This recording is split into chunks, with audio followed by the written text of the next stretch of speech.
Buenas noches, estimados alumnos. Eh, Soy la ingeniera Antonella Ramos Lázaro y conmigo vamos a iniciar el diplomado en Centrales Hidroeléctricas 2021. Voy a mostrar para iniciar la primera sesión el sílabus del curso para que se tenga claro cuáles van a ser los aspectos que vamos a tomar durante la duración del diplomado, ¿no? Y los puntos que se van a tratar. Bien, voy a continuar entonces con el inicio del diplomado. Bien, voy a hacer rápidamente un breve repaso sobre los puntos que vamos a tocar en el inicio durante el diplomado de Centrales Hidroeléctricas 2021. En el primer módulo vamos a tocar el tema de teoría de centrales hidroeléctricas, en el cual se va a ver justamente las definiciones, ¿no? Buenas noches, sí, acá me llegan justamente los saludos. Buenas noches, ingeniero Ladislao, desde La Paz de Bolivia. Buenas noches, ingeniero Daniel Pizarro. Buenas noches. Muy bien, ya. Sí está bien, por favor, sí, pueden participar y pueden hacer cualquier consulta durante el desarrollo del diplomado de las clases. Buenas noches. Muy bien, entonces voy a continuar. Buenas noches, Diego. Buenas noches a todos los alumnos que están en este momento en la clase. Bien, voy a continuar. Bien, en el primer desarrollo del módulo 1 de centrales hidroeléctricas, vamos a tocar lo que es definición de una central hidroeléctrica, capacidad de generación de una central hidroeléctrica, en el cual se va a ver todo lo que es potencia hidroeléctrica de una central, potencia instalada, potencia firme, potencia efectiva, ¿no? Después vamos a ver todo lo que son los principales componentes de centrales hidroeléctricas, según su aplicación, presas de derivación, presas de embalse, según los materiales empleados, también están las presas de materiales sueltos, presas de tierra o de escolleros, las presas de hormigón, según su configuración, presas de gravedad, presas de contrafuerte, de bóveda y de bóvedas múltiples. Luego también como parte de los elementos que engloban una central hidroeléctrica están la toma de agua, los aliviadores, los derripeadores, los desarenadores, las compuertas, los canales y galerías de conducción, los canales de derivación, los túneles y galerías de aducción, ¿no? Las cámaras de carga, la chimenea de equilibrio, el golpe de arete, que también es muy importante para una central hidroeléctrica, los órganos de obturación y el funcionamiento de una central hidroeléctrica. Luego de ya conocer los componentes de una central hidroeléctrica, vamos a ver lo que es clasificación de centrales hidroeléctricas, ¿no? Según el discurrir del agua, centrales de pasada o de agua fluente, centrales de agua embalsada o de regulación, centrales de regulación con derivación del agua, centrales de pie de presa, según el salto del agua, centrales de alta presión, centrales de media presión y centrales de baja presión. Tipos de centrales hidroeléctricas, ¿no? Que existen 3 tipos de centrales. Es importante tenerlo en cuenta desde el inicio de los conceptos y de todo lo que engloba el tema de centrales hidroeléctricas, ¿no? Están las grandes centrales hidroeléctricas por presentar una gran capacidad de generación de potencia eléctrica, las mini centrales hidroeléctricas y las microcentrales hidroeléctricas, aquellas que se utilizan para proyectos de electrificación rural o para aquellos proyectos en los cuales las microcentrales hidroeléctricas van a abastecer como energía de autogeneración a los pueblos y los sistemas eléctricos aislados, que ya se verá continuamente en el desarrollo de este diplomado. Bien, continuemos. Asimismo, vamos a ver lo que es parques de generación del sistema eléctrico interconectado CI, ¿no? Ya sea para las centrales que existen, las grandes centrales hidroeléctricas, las minis y las microcentrales hidroeléctricas que están conectadas así. Es importante en este momento mencionar 2 aspectos importantes en nuestro estudio de lo que es centrales hidroeléctricas. Primero, antes que nada, que el diplomado está abordado desde un enfoque meramente eléctrico, dado de que la función principal de una central hidroeléctrica es la de generar energía eléctrica justamente para poder abastecer a los pueblos, a los caseríos o a las comunidades o las grandes ciudades como las capitales, ¿no? y las grandes metrópolis de justamente este elemento básico que es la electricidad, ¿no? Y dentro de ello, aquellas centrales hidroeléctricas que abastecen al sistema eléctrico están conectadas a través del Sistema Eléctrico Interconectado Nacional, el SEI. Ese es el sistema eléctrico peruano en el cual nosotros nos encontramos inmersos, ¿no? Entonces, dentro de ese concepto también tenemos las otras centrales, minis o microcentrales hidroeléctricas, que abastecen a sistemas aislados. Esas que no están interconectadas al SEI también serán objeto de nuestro estudio, pero tienen otra forma digamos, de enfoque, ¿no? Muy distinta a lo que comprende a una central hidroeléctrica que está interconectada al SEIN, ¿no? Al Sistema Eléctrico Interconectado Nacional.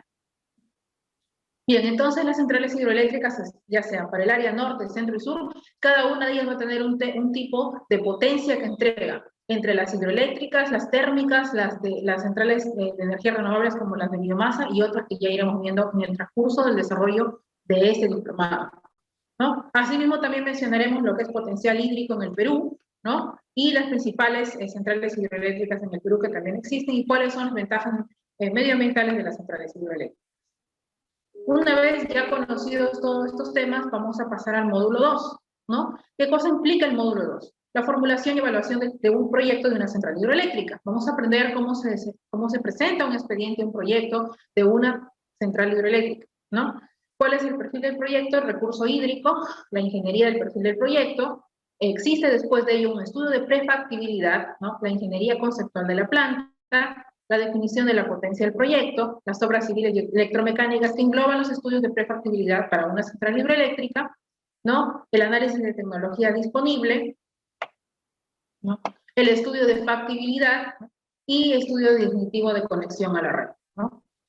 Así como también la factibilidad económica de una central hidroeléctrica. Bien. Frente a ello, la ingeniería de detalles, ¿no? Ya cuando ya tenemos un expediente y una central, vamos a pasar al aspecto de lo que es ingeniería de detalles. ¿Y qué cosa engloba esto? La preparación de estudios para ingeniería de detalles, todo lo que es licitaciones, cotización y adjudicación de un proyecto, más que todo cuando son este tipo de proyectos para el gobierno, hay concursos, ¿no? Licitaciones en donde diferentes empresas de generación, ¿no? Van a presentar su propuesta y una de estas tiende a ser la escogida para desarrollar un proyecto o encaminar un proyecto de generación para nuestro país, ¿no? O para el mundo también, ¿no? En el caso de estudio de ingeniería de detalles, también se ve todo lo que comprende la parte civil, la parte eléctrica de un proyecto, ¿no? Y todos los pormenores que se tienen que realizar para justamente llegar a la ejecución de la misma, ¿no? La programación justamente de este proyecto y después vamos a lo que es obras, ¿no? Instalación de equipos generadores, porque nuestro objeto de estudio es las centrales hidroeléctricas desde el aspecto eléctrico, ¿no? Y todo lo que engloba ello, la puesta en marcha y la validación de diseños y pruebas de marcha. La operación, generación, mantenimiento y reparación. Bien. Acá está, hasta este punto va a haber un examen parcial, justamente donde se va a tomar todos los aspectos que se han ido señalando durante el desarrollo del curso, del diplomado, ¿no? Y justamente ahí se va a hacer una prueba de conocimientos, ¿no? Luego de ello, en el módulo 3, vamos a pasar a lo que es máquinas eléctricas, generadores eléctricos, transformadores de una central hidroeléctrica. ¿Qué engloba lo que es máquinas eléctricas, la definición de máquinas eléctricas, el ejemplo de las mismas, generadores eléctricos y alternadores de una central hidroeléctrica, equipos generadores, grupo de generación y transformación de la central hidroeléctrica, están los transformadores de potencia, están también los transformadores de medida, los transformadores de corriente, tensión y los transformadores mixtos o los trafos mixtos, como se le llama, porque funcionan de corriente y como para tensión, y los transformadores ecológicos que están últimamente en boga por justamente la ventaja que tienen de utilizar aceite vegetal, ¿no? Para poder elevar o reducir la presión de acuerdo a lo que se necesite, ¿no? Cuál sea su función. Luego de esto, como dentro de una central hidroeléctrica es muy importante el área de generación, vamos a hablar de los motores hidráulicos, las turbinas hidráulicas, cuál es su clasificación, ¿no? Turbinas de reacción, están las de acción y reacción, y según sus características de salto y caudal, ¿no? Las turbinas Pelton, Francis, y de acuerdo a los saltos, ¿no? Francis lenta, Francis normal, y las turbinas Francis rápida y extra rápida. Aparte de ello, ya también está una turbina que no es muy conocida, que es la turbina Michael Viking, pero esa turbina más que todo es para microcentrales hidroeléctricas cuando hablamos de sistemas aislados, ¿no? Que se presentan a veces en muchos proyectos y que también tienen digamos, una turbina tiene muchas ventajas, pero que es muy poco conocida en el medio porque esa turbina está más asociada a proyectos, ¿no? De generaciones sostenibles, para electrificación rural o para los proyectos sociales, ¿no? Que también la energía eléctrica se desencadena también ese tipo de ventajas. Finalmente, ¿qué cosa es casa de máquinas de una central hidroeléctrica? Sala de pruebas de transformadores de una central hidroeléctrica, patio de llaves y servicios auxiliares de una central hidroeléctrica. Luego de ello, el control y automatización de las máquinas eléctricas de una central hidroeléctrica, la repotenciación de una central hidroeléctrica. ¿Qué se entiende por repotenciación? ¿No? Y bueno, y los temas últimos que están en boga, ¿no? Que es el mantenimiento, ¿no? El mantenimiento de transformadores de una central, ya sea correctivo, preventivo, predictivo y proactivo. Es muy importante en estos tiempos, ¿no? La teoría del mantenimiento tiene una relevancia muy importante, no solo para el campo de centrales, sino también para muchos otros campos, ¿no? De la energía, ¿no? Y también para otras áreas también, porque si tú tienes una planta, un proyecto, una central, una máquina o lo que fuese, tiene un cierto periodo de vida y el mantenimiento ayuda de que esto continúe con sus funciones, ¿no? En durabilidad, ¿no? En el tiempo que está estimado que esa máquina, ese proyecto, esa planta continúe brindando las ventajas que tiene, pero de acuerdo al mantenimiento que se le va a realizar. Bueno, luego de eso pasamos al módulo 4, que es Sistema Eléctrico Peruano y Conectividad de Línea de Transmisión para una central hidroeléctrica, ¿no? Luego de ello ya hemos mencionado inicialmente, que nuestro sistema eléctrico peruano tiene tres etapas muy importantes, ¿no? Que se dividen desde el año de 1992 con la Ley de Concesiones Eléctricas: la generación, la transmisión y la distribución, ¿no? En el área de generación, ¿en qué cosa encontramos? Todo lo que es centrales hidroeléctricas. En el área de transmisión, centrales hidroeléctricas, centrales térmicas, centrales de biogás, las centrales eólicas, las centrales solares y fotovoltaicas y cualquier otro tipo de centrales que puedan incurrir para la generación de energía aquí o en cualquier parte del mundo, ¿no? Como están las centrales de energía nuclear o también las mareomotriz o también otro tipo de centrales como son, ¿no? Las centrales ya con sistemas híbridos, ¿no? Estas que utilizan energía solar y eólica. Bien, y bueno, dentro de ello también está la transmisión, que son todo lo que es línea de transmisión, ¿no? Para llevar esta energía justamente a los puntos que son las subestaciones, y luego de ello la distribución con las subestaciones de distribución para abastecer a los sistemas de utilización, que somos nosotros, los clientes libres o clientes regulados. Ya, luego de ello vamos a ver lo que es mapa peruano del Sistema Eléctrico Interconectado Nacional del CEIN, ¿no? Están las redes justamente de centrales eléctricas, ¿no? De generación, de línea de transmisión, las subestaciones de distribución y de utilización, justamente lo que hemos hablado. Y bueno, ¿y cuáles son las principales hidroeléctricas en proyecto y en construcción? Luego de ello vamos a pasar a lo que es interconexión de línea de transmisión de una central hidroeléctrica, con lo que es planeamiento de un sistema de línea de transmisión para una central hidroeléctrica, cálculos mecánicos, ¿no? Vamos a ver cálculos mecánicos eléctricos de una línea de transmisión para que ésta lleve la energía de una central hidroeléctrica a una subestación. ¿Y qué cosas se estudia aquí? Coordinación de aislamiento de línea de transmisión para una central hidroeléctrica. Se estudia también cálculos de faja de servidumbre, una línea de transmisión para una central hidroeléctrica, estructura de una línea de transmisión y protección de línea de transmisión también, contra sobretensiones de origen atmosférico. Analizando para esto un proyecto, ¿no? Del diseño y selección de aislamiento de un sistema de puesta a tierra de las torres y estructuras de línea de transmisión de 220 kilovoltios, de esta línea famosa que existe en nuestro país, ¿no? Bancay, Nueva Cotaruce, a 3.000 metros sobre el nivel del mar, ¿no? Y la subestación que está con ahí. Ya en el módulo 5, una vez ya con todos los contenidos muy claros, ¿no? Y con los conocimientos previamente, especificación rural y mercado eléctrico de una central hidroeléctrica. Legislación y normativa del sistema eléctrico peruano. ¿Por qué? Porque es importante, pues porque ya cuando conocemos los aspectos técnicos, para poder situarnos de cómo rige este funcionamiento desde el aspecto legal, es importante conocer el Código Nacional de Electricidad de Utilización y Suministro del año 2011, la Ley de Concesiones Eléctricas del Decreto de Ley 2584, y la norma técnica de la calidad de operación en tiempo real, la NTCOR, ¿no? Y la norma técnica de calidad de los servicios eléctricos, la NTC. ¿Por qué? Porque esas son las principales, una de las principales normas que rigen a nuestro país y que están vinculadas con el área de generación. Por eso es importante conocer este tipo de aspectos legales, de teoría, de ingeniería eléctrica, para que nos permita poder situarnos y poder entender, ¿no? Con mayor facilidad los conceptos, y no solo los conceptos, sino también abordar un proyecto desde el aspecto legal, ¿no? Y estar previamente empapados con el tema y de esta manera poder desarrollar con mayor facilidad proyecto o entrar en una licitación también, o entrar en el mercado de la compra-venta de la energía. Eso también es muy importante. Ya conociendo que nuestro sistema peruano tiene dos aspectos, ¿no? Uno que es los sistemas eléctricos interconectados nacional con el CEI y los otros que son los sistemas aislados, vamos a dar paso a estudiar sistemas aislados, ¿no? A través de la electrificación rural, ¿no? Mediante las centrales hidroeléctricas, con los sistemas aislados a partir de centrales hidroeléctricas.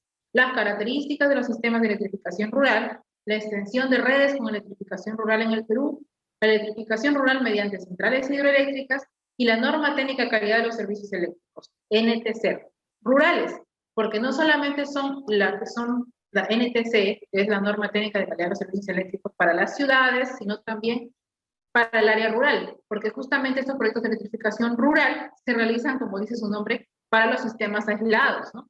Y allí hay mucha presencia de lo que son microcentrales hidroeléctricas, por su capacidad de baja potencia, pero igual de un sistema de generación. Bien. Ya conociendo todos esos conceptos, vamos a aprender mercados eléctricos de centrales hidroeléctricas. ¿Qué cosa es un mercado eléctrico? Un mercado eléctrico está asociado con dos aspectos importantes. Uno que es la oferta de generación y otro que es la demanda en el Perú. La generación eléctrica, la transmisión eléctrica y la distribución eléctrica desde el aspecto comercial, ¿no? Desde el aspecto de lo que es el aspecto económico, ¿no? de la oferta, de la oferta de generación y la compra también de la misma, y abastecer a la demanda en el Perú. La demanda, venimos a ser todos los usuarios regulados como nosotros, porque tenemos una potencia contratada, y los usuarios libres, ¿no? Que son las grandes empresas que contratan un nivel de potencia de acuerdo a su requerimiento. La demanda vienen a ser todos los clientes y los usuarios que necesitan de esa electricidad para su desarrollo, para su vida, ¿no? Pues eso es la demanda. Y la ley para asegurar el desarrollo eficiente de la generación de energía eléctrica, la ley 28832. Luego de eso, subasta de centrales hidroeléctricas, usuarios libres y usuarios regulados, como ya lo mencioné. Y finalmente, el Comité de Operación Económica del Sistema Interconectado Nacional, el COES, ¿no? El COES, que se encarga justamente de la administración de este campo de lo que son mercados eléctricos y el funcionamiento de las mismas, ¿no? Así como otros entes como los INERMIN, que regula en este caso, el COES se encarga del aspecto económico. Ya una vez concluido, vamos a dar un examen final, que viene desde lo que es el tercer módulo en adelante, hasta el módulo 5, ¿no? Con las fechas como se indican allí, ¿no? El examen lunes 5 de julio hasta el examen que pesa un 45%, el módulo del 3 al 5, ¿no?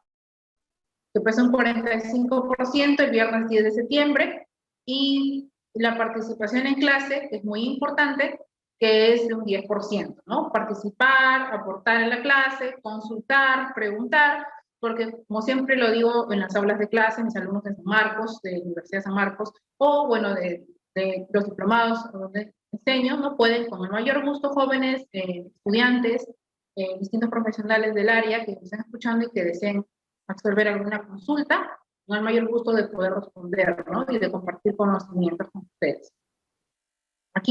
Asimismo, aquí en el sílabo podemos observar, ahí como dice la asistencia que es obligatoria, ¿no? No se podrá certificar o justificar una asistencia si no es por alguna causa de fuerza mayor. Es importante asistir también a las evaluaciones, ¿no? Así como también las participaciones en clases son muy importantes porque van a tener un peso, ¿no? Como indica acá, como indica el promedio del curso. Acá están las fuentes bibliográficas, ¿no? Y también acá está el soporte académico, bueno, para algunas consultas, ¿no? Lo podemos ver que está ya en la página web, ¿no? Bien, entonces voy a iniciar con la sesión número 1. Bien.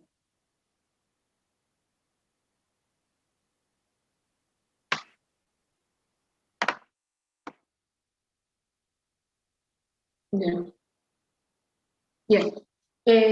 Vamos a iniciar con el diplomado en centrales hidroeléctricas. Bueno, soy la ingeniera electricista, sí, Antonella Ramos Lázaro, soy ingeniera electricista de la Universidad Nacional Mayor de San Marcos, colegiada y habilitada del Colegio de Ingenieros del Perú, investigadora, autora de tesis, de proyectos de investigación en ingeniería eléctrica, de papers y de publicaciones científicas, ponente nacional e internacional, catedrática de ingeniería, docente de diplomados y de cursos de especialización, ya sea en centrales hidroeléctricas, energías renovables, generación de energía eléctrica a partir de biogás, y temas de especialización de ingeniería eléctrica. Tengo una especialización en patentes y propiedad intelectual. Primer puesto en la admisión de la maestría en ingeniería eléctrica con gestión en gestión de sistemas de energía eléctrica. Asimismo también, bueno, con amplia experiencia en proyectos de investigación, entre ellos, ¿no?, alumbrado público con diodos LED utilizando energía solar y eólica para carreteras, variación de la carga del electrón, ¿no? Y bueno, ponente nacional e internacional en diversos congresos de ingeniería, colegios de ingenieros, Congreso de la República, instituciones nacionales e internacionales. Y bueno, actualmente docente del diplomado en centrales hidroeléctricas. Bien. Así que cualquier consulta me la hacen saber por este medio durante las clases, ¿no? O también a través del correo electrónico o los medios que ya se han informado para cualquier consulta académica al respecto. Bien, vamos a empezar entonces con el módulo 1, que implica lo que es teoría de centrales hidroeléctricas. Acá tenemos la sesión 1, que está titulada Introducción y Generalidades de Centrales Hidroeléctricas. Bien. Hasta acá hay alguna consulta, por favor, estimados estudiantes, pueden hacer cualquier consulta, no hay problema, yo leo las preguntas o pueden también levantar la mano o participar también, no hay ninguna pregunta, se le puede dar pase para que me avisen si hay alguna consulta. Bien, ¿qué cosa es una central hidroeléctrica? Una central hidroeléctrica es una instalación que permite aprovechar las masas de agua en movimiento que circulan por los ríos para transformarlas en energía eléctrica utilizando turbinas acopladas a los alternadores. ¿Qué cosa es un alternador? Un alternador es un generador. Eso es un alternador, un generador eléctrico. Allí en imagen podemos observar una central hidroeléctrica del complejo El Mantaro. ¿Por qué creen ustedes que yo he considerado al complejo El Mantaro, la central del Mantaro, en esta imagen de lo que es una central hidroeléctrica? La central del Mantaro es la central más importante de nuestro país, ¿no?, en el Perú. Tiene una potencia, la potencia más grande del Perú. La abastece la central Santiago Túnez de Mayolo, el Mantaro, ¿no?, que es lo mismo, ¿no?, que está en Moncayo. Entonces, esa es la función principal. Quiero dar también un alcance importante. Nuestro diplomado en centrales hidroeléctricas, como ya lo mencioné, creo que una vez o dos, durante el transcurso de estos momentos, está orientado desde el aspecto eléctrico porque como soy ingeniero electricista, esa es mi especialidad, ¿no? Vamos a aprender todos los conceptos vinculados con el área de energía eléctrica, porque la función principal de una central, justamente hidroeléctrica, es esa, ¿no?, la generación de energía, ¿no? Entonces, justamente por eso, ¿alguien levantó la mano? Muy bien, se está haciendo presente para el control de la asistencia. Muy bien, ok. Sí, voy a tomar asistencia al finalizar la clase y si pueden, activo el micrófono para que puedan presentarse, ¿no? O también hacer presente, ¿no?, de que estaban asistiendo. Muy bien, muchas gracias, estimado ingeniero Olachea. Bien.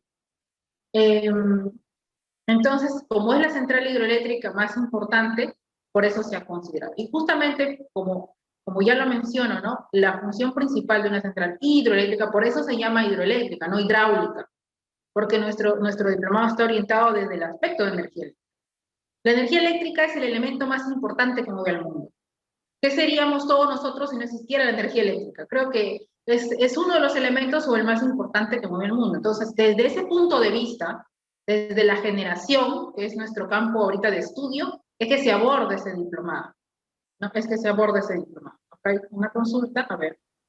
Ya, muy bien, había 19 participantes.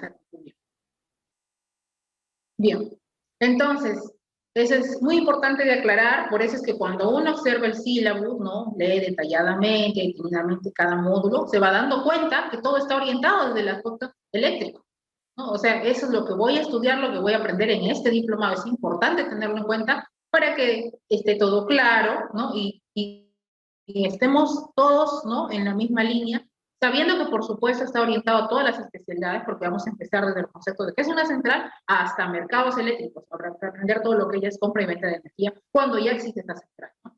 Es importante tenerlo claro. Bien, acá tenemos un cuadro, ¿no?, que nos muestra cómo es el proceso, así de una manera bien rápida, de una central hidroeléctrica. Tenemos acá el embalse, ¿no? El embalse, energía potencial, el embalse de agua, que va a pasar luego a la energía cinética del agua con las tuberías y luego va a pasar a la energía cinética de rotación con la turbina. Y finalmente va a pasar a lo que es el alternador. ¿Qué cosa dije que era el alternador? Es un generador. Siguiente, vamos a pasar a la siguiente diapositiva. Siguiente. Bien, acá tenemos la definición de potencia eléctrica. La potencia eléctrica, que es el parámetro más importante para la generación, tiene tres tipos de potencia. La potencia instalada para la capacidad de energía en condiciones ideales, ¿no? Cuando uno teóricamente obtiene una potencia, ¿no? La potencia efectiva para la capacidad real de generación que puede entregar de forma continua una central, y la potencia firme, ¿no? La potencia de capacidad de energía entregada de forma inmediata y con un alto nivel de seguridad. Es muy importante entender que cuando hablamos de energía eléctrica o cuando hablamos de todos los conceptos de suministro eléctrico, estamos hablando de una corriente alterna. Creo que todo lo tenemos claro hasta ahorita, ¿no? Por eso, como las centrales hidroeléctricas dependen del discurrir del agua, de las épocas de estiaje o las épocas de avenida, no vamos a tener constantemente la misma potencia. Si bien es cierto que una central entrega una potencia, digamos, en teoría, de como dice el ejemplo de acá, tenemos una central de 100 megavatios, ¿no? Una potencia instalada de 100 megavatios, yo presenté un proyecto, ¿no? Hice mis cálculos o una tesis y me obtuve una potencia de 100 megavatios. Pero cuando voy a la central, voy a ver qué capacidad real le entrega esa energía, me doy cuenta que ya no es 100 megavatios, sino que es 90. ¿Y por qué cambiaría eso? Porque de repente ese día el caudal disminuyó, porque de repente ese día, en el momento que yo hice el cálculo, eran las 7 de la noche, era hora punta, porque todo eso influye. Y justamente, ¿no? Justamente, al haber eso, muy bien, están acá, muy bien, ha ingresado un nuevo alumno, el ingeniero Edwin Rías, Edwin Rudy, sí, no hay problema, ingeniero, no hay problema, dice que recién ha podido entrar por problemas, no hay problema, continuemos con la clase. Por esta vez, pero sí es importante, estimados estudiantes, ¿no? Estar siempre a la hora puntual, ¿no? Y asistir, ¿no? Asistir a todas las, ya se han mencionado las reglas de este curso. Muy bien. Bien. Continuemos, ¿no? Por favor, continuemos, ya. En la potencia efectiva, como indicaba yo, hacemos el control de la potencia en una central hidroeléctrica, vamos a hacer una central hidroeléctrica, y nos damos cuenta que a las 7 de la noche, que es hora punta, todos consumen energía. Por lo tanto, la generación es decir, el generador o el alternador va a trabajar, ¿no? Va a necesitar mayor entrega de esta agua justamente. Entonces ya su capacidad de ese momento para poder abastecer la demanda va a ser de 90 megavatios. Bueno, entonces, pero ya después de eso vamos a hacer un cálculo, digamos, medio, ¿no? Vamos a ir, vamos a tomar de repente in situ una prueba, vamos, desde la mañana hasta la noche, ¿no? De cuál es la capacidad firme de esa energía, ¿no? De esa central. Y vamos justamente, y nos damos cuenta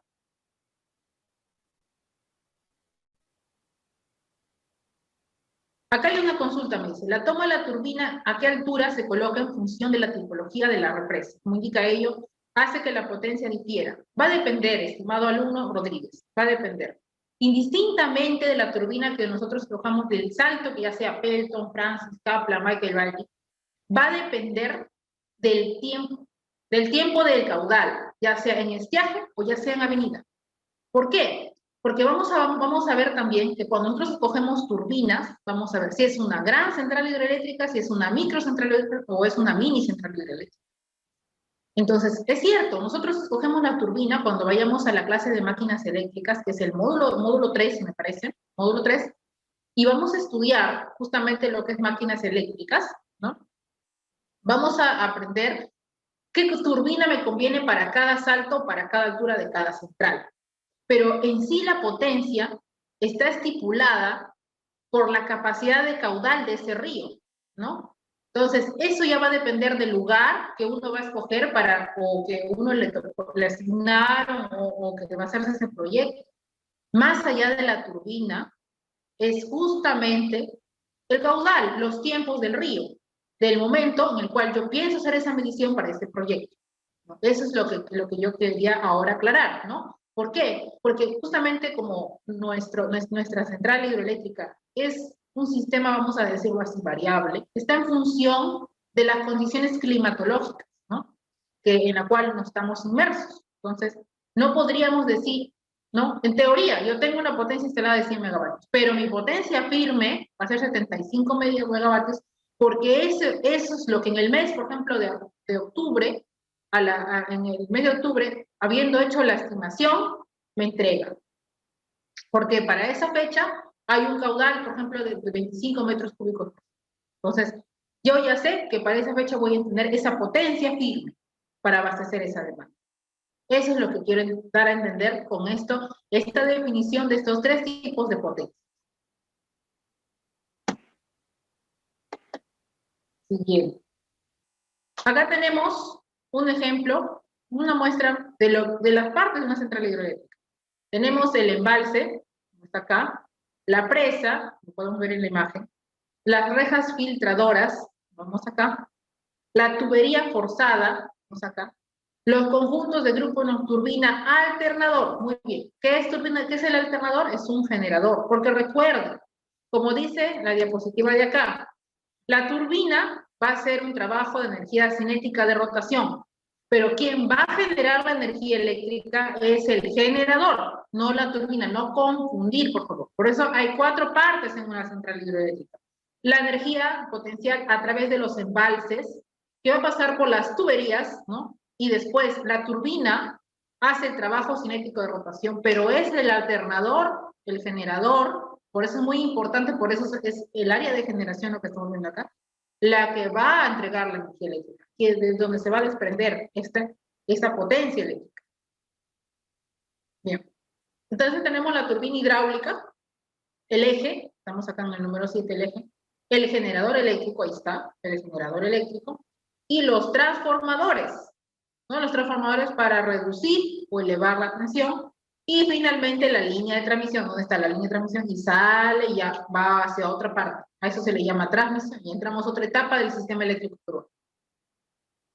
Acá mucho más, ya más claro, desde el otro ángulo, ¿no? El embalse, la presa, como vemos acá, el generador, la turbina, ¿no? El transformador, acá estamos en una subestación de transformación, y el tendido eléctrico con las redes de transmisión. Acá, por ejemplo, puede haber un transformador de potencia, porque justamente se acerca a la central.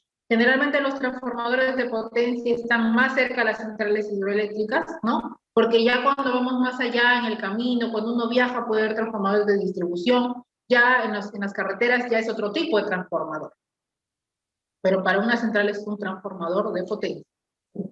Bien, acá tenemos otra vez, pero ya más detallado, ¿no?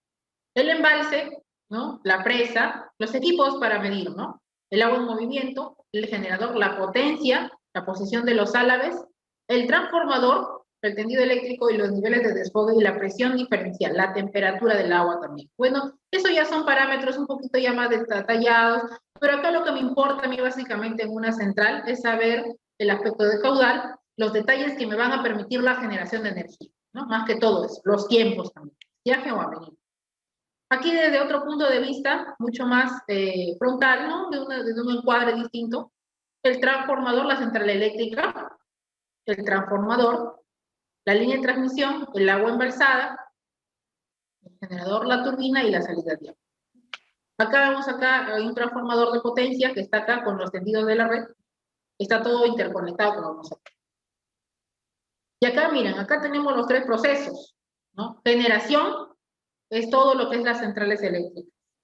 Transmisión, el tendido eléctrico, como vemos acá, todo lo que son líneas de transmisión o las torres de alta tensión. Y después vamos acá a las zonas de transformación o las subestaciones de transformación. Y después de ello vamos a los sistemas de utilización, de distribución y consumo, que somos nosotros los clientes regulados o los clientes libres, que son las grandes mineras, las empresas y todos aquellos que definen una potencia a contratar mayor a 2.5 kilovatios. Cuando veamos usuarios libres, usuarios regulados, vamos a ver la capacidad de potencia la máxima capacidad que un usuario regulado puede recibir y que un usuario libre también puede pedir o solicitar, ¿no? O comprar. Bien. Entonces, ¿para qué sirve una central hidroeléctrica? ¿Cuál es la principal? La función de la central hidroeléctrica es utilizar la energía potencial de agua almacenada y convertirla primero en energía mecánica y luego en energía eléctrica. Por supuesto, por eso es justamente la energía eléctrica la que va a permitir que ella vaya por otro proceso que es transmisión y distribución que llegue finalmente a nuestros hogares. Bien, ¿cuál es el funcionamiento de una central eléctrica? El agua se transporta por unos conductos o las tuberías forzadas, controlados con válvulas para adecuar el flujo del agua con respecto a la demanda de electricidad. ¿Qué cosa era demanda de electricidad? Yo mencioné que era demanda de electricidad. ¿Recuerdan cuando yo dije qué cosa era demanda de electricidad?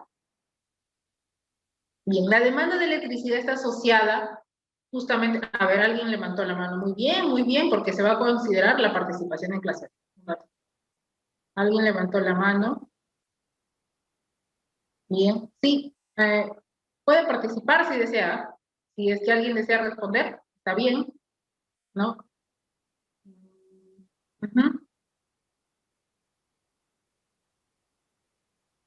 Muy bien, acá dice alguien responde, dice el ingeniero Rodríguez, dice acá, ¿no? Es nuestro, justamente, la demanda de electricidad justamente es el consumo que nosotros realizamos. Muy bien, joven, muy bien. Muy bien, ingeniero Ramírez. Muy bien, estamos atentos entonces. Entonces se aprecia pues justamente cuando el agua, cuando las figuras que se han mostrado inicialmente, llega con alta presión a la turbina, índice de sus alaves, haciendo girar su eje, el cual va conectado a un generador por uso de esta energía eléctrica. Está muy claro. Luego el agua sale por los canales de descarga, los generadores están situados justo encima de las turbinas, claro, y van conectados con árboles verticales, y el diseño de las turbinas depende del caudal, como ya lo dijimos. Las turbinas Francis se utilizan para caudales grandes y saltos medios y bajos. Cuando hablamos de saltos, hablamos de altura, ¿no? Y las turbinas Peltus para grandes saltos y pequeños caudales, ¿no? Para grandes alturas, pero para pequeños caudales del río. Turbinas Pelton y turbinas Francis. Muy bien, bien. Acá tenemos la central hidroeléctrica del Mantaro. Yo ya dije inicialmente por qué consideramos a la central hidroeléctrica del Mantaro. No sé si alguien recuerda por qué yo mencioné que la central hidroeléctrica del Mantaro es la más importante. Yo mencioné hace un momento cuál era la razón por la que la central hidroeléctrica del Mantaro es la más importante, pero ¿alguien lo recuerda? A ver, alguien levantó la mano. Muy bien, muy bien. Dice, muy bien, porque abastece la mayor energía del Perú, porque es la más. Muy bien, ingeniero Ramírez, muy bien, ingeniero Ocampo, ¿no? Ocampo, abastece de mayor energía del Perú. Claro, por supuesto, porque esta central de acá, muy bien, muy buena participación, jóvenes, muy bien, muy bien. Abastece de mayor energía del país, muy bien. Justamente porque esta central viene desde Huancayo y pasa por todo Lima, abastece grandes departamentos de Perú, ¿no? Bien, siguiente, seguimos, ¿no? La central hidroeléctrica, y vemos también las partes de una central hidroeléctrica del Mantaro, ¿no? Siguiente. Acá tenemos la otra central hidroeléctrica, el Cañón del Pato. ¿Dónde queda la central hidroeléctrica, el Cañón del Pato? ¿Alguien sabe dónde se encuentra esta central? Que también es famosa, esta central hidroeléctrica en nuestro país. ¿Alguien recuerda dónde queda esta central hidroeléctrica, el Cañón del Pato?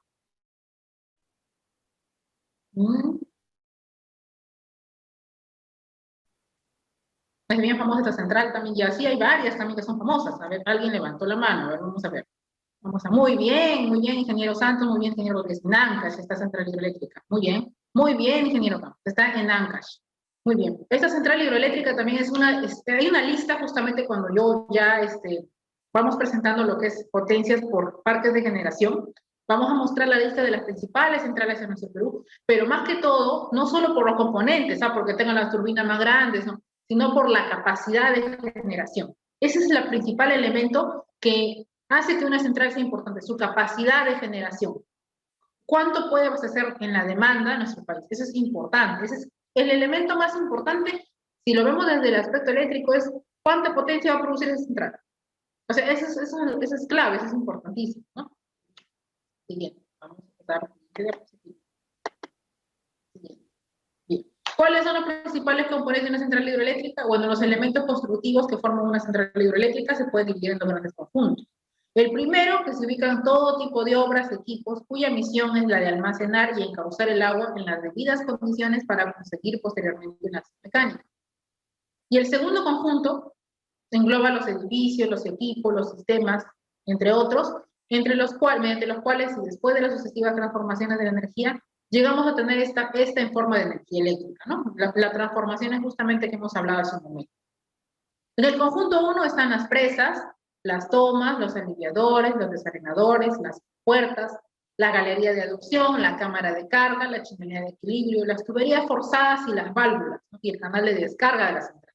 Y en el conjunto 2 están las turbinas hidráulicas, los reguladores, los alternadores, ¿no? Y los reguladores de tensión, los servicios auxiliares y el control y de protección de una central eléctrica.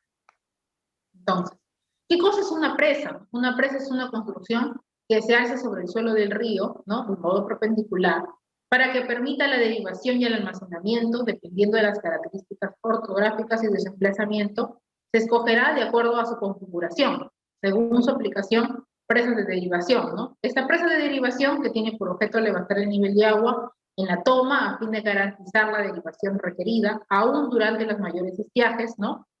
Y proteger el agua de la derivación para evitar interrupciones del servicio por erosión durante las grandes riadas. Están dispuestas para que el agua abierta por encima de ellas mediante vertederos, denominados aliviadores de coronación, puedan, ¿no? Justamente cumplir esta función. Acá tenemos una imagen de las presas de hormigón y las presas de tierra, justamente, no la diferencia entre una y otro tipo de presa que existen aquí y en cualquier parte del mundo, ¿no? Las presas de embalse. ¿Qué cosas son estas presas de embalse, no? Además de tener elevación del nivel de agua para producir un salto, o sea, una altura, tiene por objeto el almacenamiento de agua para la regulación de la misma, ¿no? Por lo general no están dispuestas para que las aguas viertan por encima. Tienen construcciones laterales, denominadas aliviadores de superficie, para devolver el agua excedente del cauce del río aguas abajo, ¿no? Bajo la presa. Ahora, ya después de su clasificación también tenemos según los materiales empleados. Presas de materiales sueltos o presas de tierra o de escollera. El terreno requerido para su construcción debe ser de gran impenetrabilidad del agua. Esto se logra mediante una pantalla impermeable para el parámetro de grandes aguas arriba, superficie en contacto con el agua. El núcleo central está formado por tierra, piedras, capas de escollera. El torso, parámetros de aguas abajo, superficie puesta en contacto con el agua, puede estar cubierto con mampostería. Este tipo de presa suele utilizarse en la construcción de diques, ¿no? Son presas más sencillas, ¿no? Porque va a depender, por ejemplo, si un proyecto no tiene una capacidad, un gran presupuesto para hacer una construcción, digamos, más sofisticada se hace, pero para un proyecto de electrificación rural, de una microcentral hidroeléctrica, muchas veces se va a optimizar recursos, ¿no? Porque los presupuestos son limitados. Ya cuando veamos la parte de costos, de lo que es van a ir, vamos a ver allí exactamente un proyecto de una microcentral hidroeléctrica que se abasteció y vamos a ver ahí, ¿no? Que su índole de trabajo de esta microcentral, más que todo es de proyección social. ¿Por qué? Porque la potencia va a ser un 0.5, 2 kilovatios, 7 kilovatios, pero para un gran proyecto de una central hidroeléctrica grande, que va a abastecer a ciudades, a capitales o metrópolis, se habla ya de megavatios, ¿no? No se va a hablar de kilovatios, porque los símbolos, ¿no? De la capacidad de generación kilovatios es menor, pues, ¿no? Para abastecer comunidades, caseríos. Pero cuando hablamos ya de grandes metrópolis, entonces vamos a hablar de megavatios. Y de acuerdo a ello su construcción, ¿no? Las presas de hormigón, se trata de presas construidas con hormigón, masas de hormigón, ya, ¿no? Con masas de hormigón. Existen otras que utilizan de concreto armado mediante barras de acero, actualmente la forma más utilizada en la construcción de presas. Según su configuración también, pues, presas de gravedad son aquellas en las que las acciones del vuelco y el deslizamiento sobre cimientos producidos por el flujo del agua son vencidas por la estabilidad y resistencia originadas por el propio peso de la presa. Ya claro, con el paso de los años, con la ocurrencia de los fenómenos, también van deteriorándose. El perfil de estas presas de gravedad mezcla una forma triangular o trapezoidal de sección maciza constante. Tenemos también las presas de contrafuerte, ¿no? Con la gravedad, pero en este caso no es constante y la zona de sección es menor. Las presas de contrafuerte se denominan también presas aligeradas debido a que logran una economía de materiales. Además, apela a estas presas para la construcción de diques. Presas de bóveda Esta clase de presa se caracteriza por la colocación de arcos horizontales y verticales, originando un perfil curvado necesario para reducir la componente horizontal del empuje del agua hacia la ladera del valle, ¿no? Se suele utilizar para gargantas estrechas. En este caso va a depender, ¿no? Vamos a ver que cuando uno hace un proyecto va a depender primero de la capacidad de generación. Si voy a hacer una mini central o una microcentral hidroeléctrica, básicamente lo que requiero es una presa que pueda, ¿no?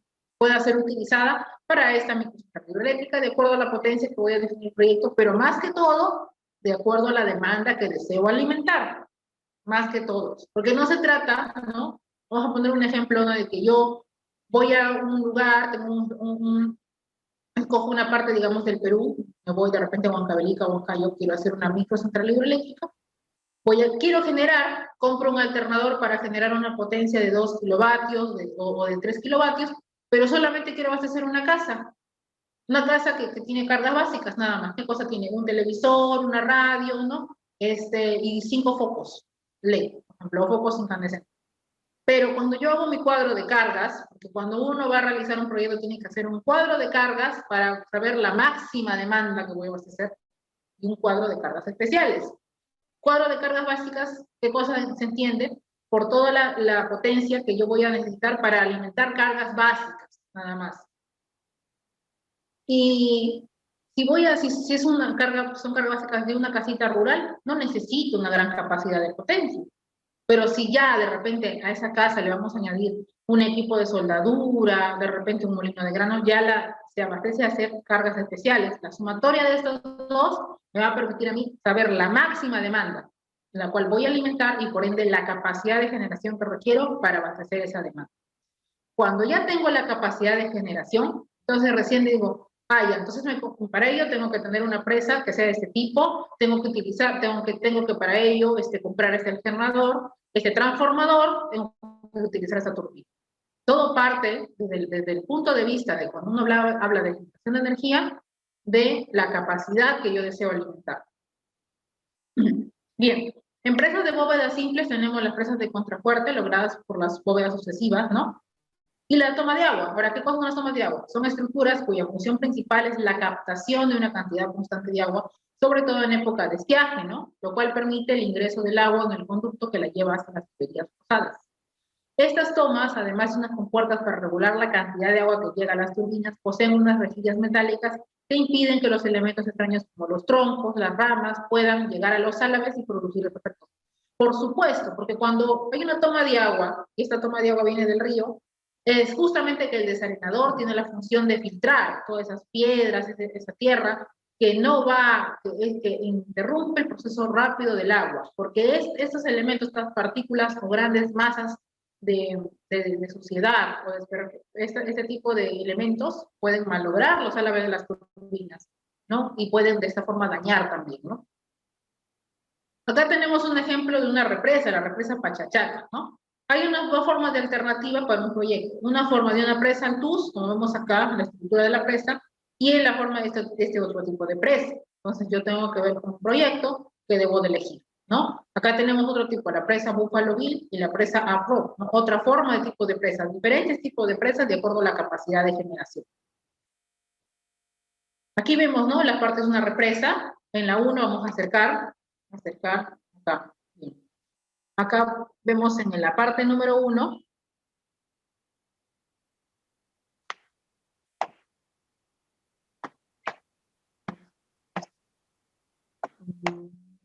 Ya. En la parte número 1 vemos, ¿no? La cortina o presa. Luego en la parte 2 el vertedero de servicio. Observamos acá el vertedero de servicio. En la parte 3 el vertedor de emergencia. Acá vemos el vertedor de emergencia. En la parte 4 los túneles de desvío del margen izquierdo, como vemos aquí, ¿no? En la presa. Luego los túneles de desvío de margen derecho. Aquí. Las obras de toma de la central. Vamos acá, las obras de toma de la central. Y la casa de máquinas. ¿Sí? La casa de máquinas. La casa de máquinas. Y bueno, y el número 8, los túneles de desfogo, ¿no? Túneles de desfogo. Muy bien, los túneles de desfogo. ¿Qué cosa dijimos que era la casa de máquinas? No sé si alguien recuerda, porque yo mencioné qué cosa era la casa de máquinas. ¿Si alguien recuerda qué es la casa de máquinas? Mencionamos al momento de la explicación del diplomado qué cosa es la casa de máquinas, porque la casa de máquinas es una parte muy importante de una central. O sea, es muy importante, porque justamente estamos hablando de generación. A ver, alguien por acá ha respondido, espero que sea. Muy bien, muy bien. Es donde se genera la energía eléctrica, allí se encuentra el alternador. Muy bien. Ajá, muy bien, ingeniero Campo. Muy bien, alberga los equipos electromecánicos, claro, pero más que todo para la generación. Y el ingeniero Alberto también es conjunto de equipos, ajá, donde se genera la energía eléctrica, la energía eléctrica, la energía eléctrica. Eso es. Muy bien, estamos atentos, entonces estamos muy bien, qué bueno de verdad, estimados estudiantes. Estemos atentos a las explicaciones porque así va a venir el examen, eso justamente también. El examen va a venir, eso ya que ahora tocamos ese punto, ¿no? Lo que se hace en clase más lo que se explica en la clase, ¿no? Entonces, es un examen en el cual se va a tomar justamente a veces preguntas puntuales de lo que se habla, porque es importante, de qué vale que uno sepa todo de memoria, pero cuando una cosa elemental no se tenga claro, entonces no hay una, digamos, un conocimiento claro de una noción clara de la cosa. Es importante, ¿ya? Así que hay que estar siempre atentos. Siguiente. Acá tenemos, bueno, esta es una estimación de costo de presas en el mundo, que lo consideré, porque es importante saber cuánto nos cuesta también, ¿no? Entonces, acá tenemos, ¿no? La presa Hover, esta que es famosa, ¿no? 742.000, ¿no? Millones de dólares, ¿no? Para una altura de 221 metros, la presa Fontana también, ahí están los precios en dólares, y la presa Grand Coulee también, de 130 metros. Es una de las más grandes que existen, ¿no? A nivel mundial, ¿no? Aquí está también la altura, la longitud, los volúmenes, la capacidad y el costo también, ¿no? Y la capacidad de las especificaciones técnicas. Bien. Este es un esquema de una central hidroeléctrica, ya un poquito más aclarado para que todo lo tengamos claro. La presa, que ya hemos mencionado. ¿Qué cosa acá va a haber? Una energía potencial. Acá hay una tubería forzada, acá hay una energía cinética. Entre la tubería forzada y la turbina hay una energía cinética. Entre la turbina y el alternador hay una energía mecánica, y entre el alternador la energía eléctrica. O sea, entonces en una central tenemos 4 tipos de energía. La energía potencial, la energía cinética, la energía mecánica y finalmente nuestro objeto de estudio, la energía eléctrica, que es nuestro objeto de estudio, ¿no? Y qué es lo que finalmente nos interesa aprender y nos interesa también, porque de eso desprende la transmisión, ¿no? De eso desprende la distribución, la venta de energía, la electrificación rural, todo se relaciona con la energía eléctrica.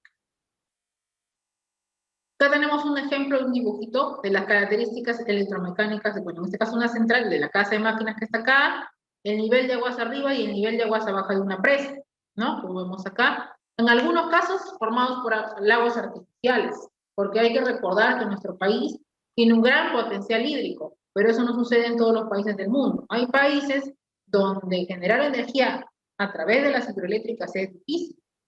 Entonces, ¿qué pasa cuando un país, digamos, en alguna parte del mundo, porque existe, no puede generar energía hidroeléctrica? ¿Qué harían en una situación así? ¿Ustedes qué creen qué otro tipo de energía se utiliza? ¿Qué otro tipo de centrales existen? Esa es una pregunta importante para poder abastecer a una demanda en otra parte del mundo. A ver quién me responde. Vamos a ver, muy bien, jóvenes, muy bien. Muy bien, están las centrales térmicas, muy bien, las geotérmicas, muy bien, ¿qué más? ¿Qué más? A ver, ¿qué más? Porque hay todo, ya lo mencioné justamente. Las mareomotriz, muy bien, señor Rodríguez, Al Ramírez, Campos, Neira, las eólicas, muy bien. Las solares, muy bien, señor Rodríguez, muy bien, Ramírez, acá están los nombres, están quedando, todos los que están muy bien, participando, muy bien. Eso justamente son las centrales de energía renovables, muy bien, las centrales geotérmicas, las nucleares, ¿no? Las solares, energías solares, nucleares, geotérmicas, muy bien. Las geotérmicas, ¿no? Las renovables, energía solar, las eólicas, mareomotriz y solar. Muy bien, todos los conocen. Muy bien, ingeniero Huica, Mamani, Rodríguez, acá tengo los nombres. ¿No? ¿Quién más está acá? Puedo ver, ¿no? Neira, Rodríguez, Ocampo, Ramírez. Muy bien, muy bien. Acá están quedando todas las respuestas. Muy bien. ¿Alguien más? A ver. Cogeneración. A eso le llaman cogeneración, dice acá Adolfo Laechea. Muy bien, sí. Cogeneración es un aspecto muy importante, la cogeneración. Pero en nuestro país se puede hacer cogeneración, ¿no? O generación distribuida. Ese es otro concepto que también vamos a hablar luego, ¿no? En donde entran las energías convencionales, las no convencionales, perdón, las renovables, ¿no? Para ya de una vez desligarnos de los combustibles fósiles, ¿no? Desligarnos de los combustibles fósiles, de las energías del carbón, el petróleo que ya en unos 50 años o menos ya se va a extinguir y vamos a tener que entrar con las energías no convencionales para poder hacer la matriz energética. Eso es importante, ¿no? Pero tenemos una gran suerte en nuestro país, que es un país con un potencial hídrico, ¿no? Es un potencial hídrico, justamente, es un potencial hídrico en nuestro país y tiene la capacidad, ¿no? También tiene la capacidad de poder generar justamente esta energía, ¿no? Esta energía. Muy bien. Bien. Siguiente. A través del potencial hídrico, ¿no? Siguiente. Acá tenemos justamente, miren, acá una comparación, ¿no? Para un caudal de 90 metros cúbicos por segundo, una altura de 50 metros, generalmente una potencia de 37.52. Para un caudal de 90 metros cúbicos por segundo, para una altura también de 60 metros, una potencia de 45.03 megavatios, ¿no? Y así, distintamente de acuerdo a la tabla. Va a depender de la altura, va a depender del caudal, como dice la fórmula. La capacidad de instalación de una central hidroeléctrica, está determinada por la caída del recurso hídrico, ¿no? O la altura, y usando la energía potencial del caudal, ¿no? En este caso Q, como vemos acá, en la fórmula. Acá hay un rango de aplicación de las turbinas hidráulicas, un rango de aplicación de las turbinas hidráulicas. A ver.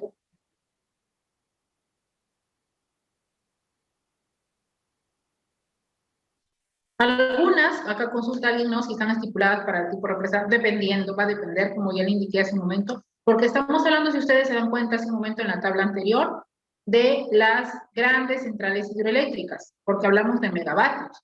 Pero ¿qué pasa si hablamos de las micros o las minis? La potencia no van a ser esas, porque los caudales son mínimos.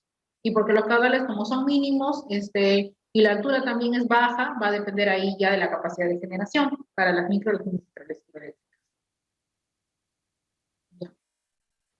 Acá hay un ejemplo, ¿no? Tiene una altura de 120 metros y un caudal de 90 metros cúbicos, lo que correspondería a turbinas Francis y a generar una potencia de 90.6 megavatios. Para nuestro caso se consideran 3 turbinas Francis de 30 megavatios de potencia. Claro. Cuando hablamos de 90 megavatios, de 90.6, ¿de qué estamos hablando? ¿De una mini, de una micro, de una gran central hidroeléctrica? ¿Mm? Según la clasificación, según los niveles de potencia, ¿de qué estamos hablando cuando hablamos de una central de que me puede generar 90 megavatios? Yo lo dije al principio, no sé si tomaron atención, pero dije al principio que cómo podemos identificar que una central es una mini, una micro, una macro. Va a depender de la capacidad de generación justamente y de la potencia que va a entregar. Cuando yo hablo de una microcentral hidroeléctrica, ¿voy a poder generar 90? No. Una microcentral hidroeléctrica entrega una potencia, una micro de 1 kilovatio, 2 kilovatios, muy bien, muy bien. Acá dice el ingeniero Rodríguez, esto es una gran central, por supuesto, es una gran central hidroeléctrica, porque estamos hablando de una gran capacidad de generación. Pero si alguien me dice, usted va a generar usted tiene que presentar un proyecto, ¿no? Y me abastezca una demanda de 7 kilovatios, ¿de qué estamos hablando? De una microcentral hidroeléctrica. Porque si hablamos de una mini central hidroeléctrica, estamos en el rango de 1 megavatio a 10 megavatios aproximadamente de una mini central hidroeléctrica. Pero cuando hablamos de una micro es menor a 1 megavatio. 100 kilovatios, 200, 50, 2 kilovatios, ¿no? Esa es una micro. La potencia es más mínima que puede existir, porque la demanda va a ser mínima nada más. Va a abastecer posiblemente a un número limitado de habitantes, un número de casitas, un número de... una demanda mínima. Bien, siguiente.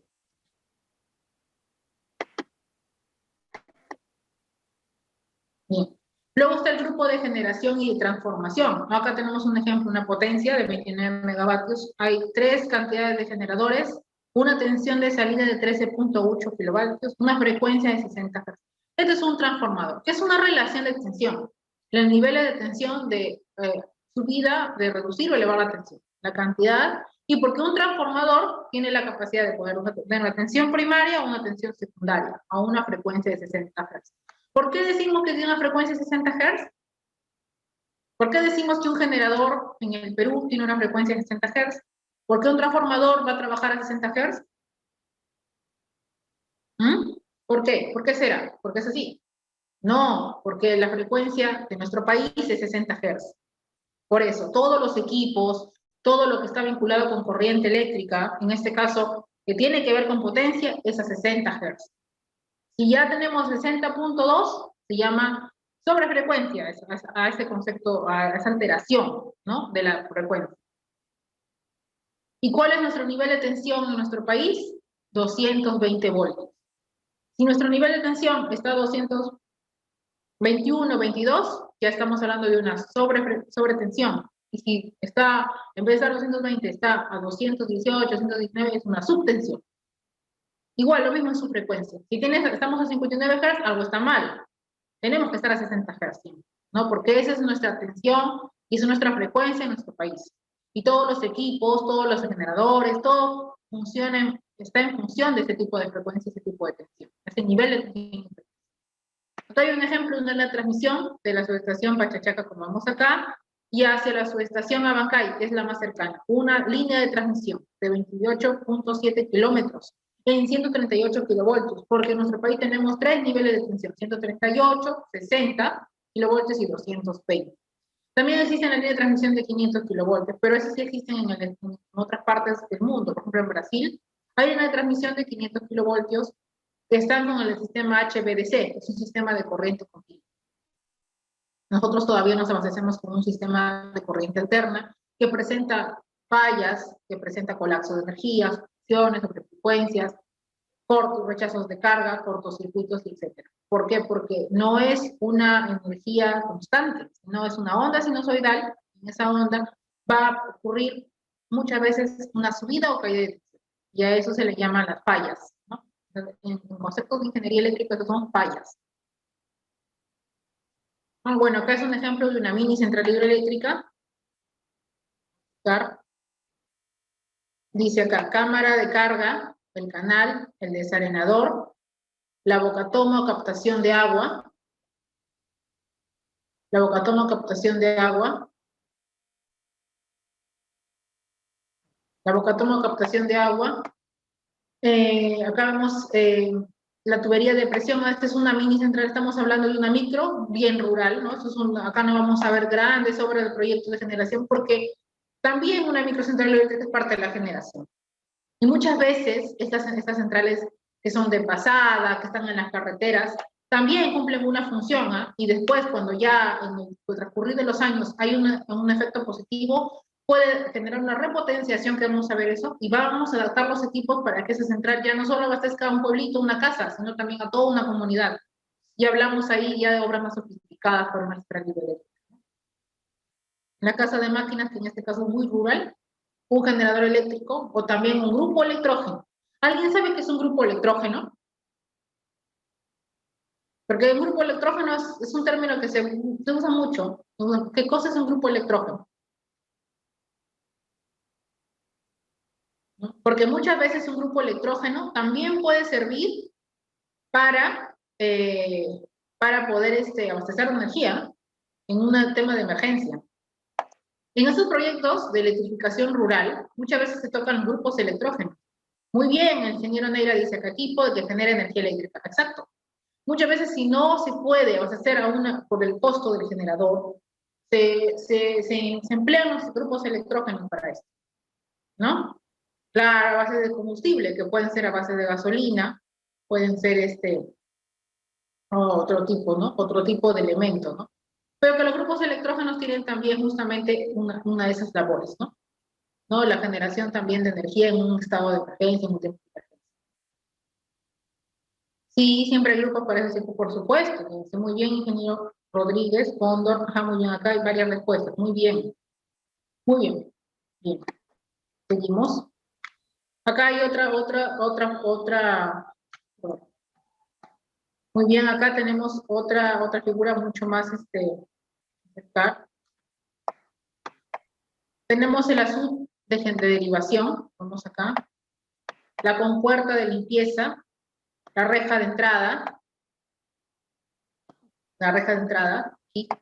El desripiador, ¿dónde está el desripiador? El vertedero de desripiador, la compuerta del desripiador, la losa de operación de las compuertas, el canal de desfogue, la transición, la compuerta de admisión,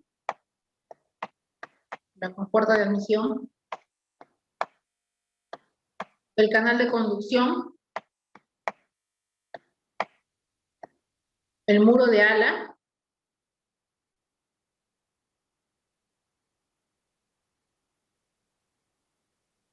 fijo y muy bien, barra fijo y móvil, sí, muy bien, efectivamente, va a depender justamente del tipo de construcción. Ajá, muy bien. Y el muro de ala, como está acá, y como indica el número 13 aquí, de acá, ¿no? Acá también. Esta es parte de una central desde el punto de vista de lo que es toma o captación. ¿Qué cosas son los aliviadores, no? Estructuras que facilitan la evacuación de caudales de aguas excedentes y superiores a las que se les decide escapar. Durante las crecidas, los caudales excepcionales serán evacuados por los vertederos. Si dichos caudales llegan a ingresar en el sistema, podrían generar problemas predecibles, consecuencias. Los aliviadores cumplen de esta manera una valiosa función de protección y seguridad, justamente ya desde el aspecto de la toma de agua, del aspecto de todo lo que es la captación justamente de la misma, ¿no? Para la generación.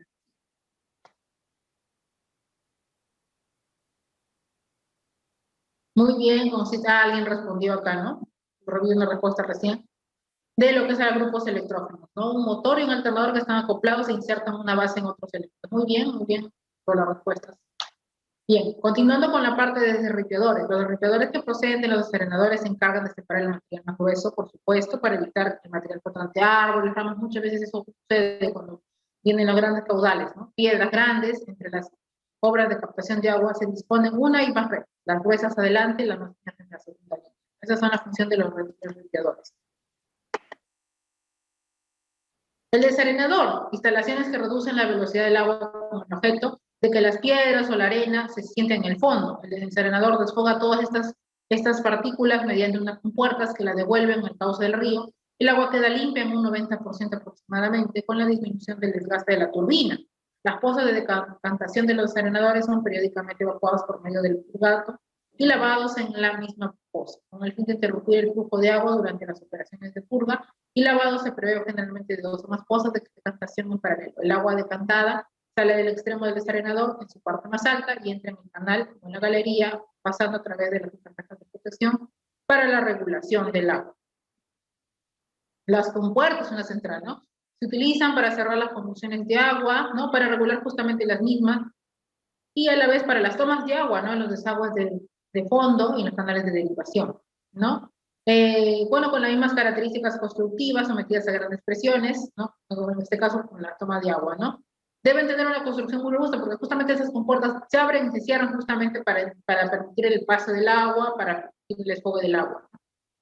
Los canales y con tuberías y galerías de educción, ¿no? Para referirse a los diferentes conductos artificiales construidos para conducir el agua, desde el proceso de captación, desde la tubería forzada según el tipo de instalación. Los canales de derivación utilizan canales de derivación para conducir el agua desde la obra de toma hasta la cámara de carga. Los canales de derivación pueden estar a cielo abierto o cerrado manteniéndose a presión atmosférica, de acuerdo, ¿no? De acuerdo si es que el terreno tal vez no sea estable. ¿Sí? Ahí vemos una imagen de un canal de aducción, ¿no? De conducción.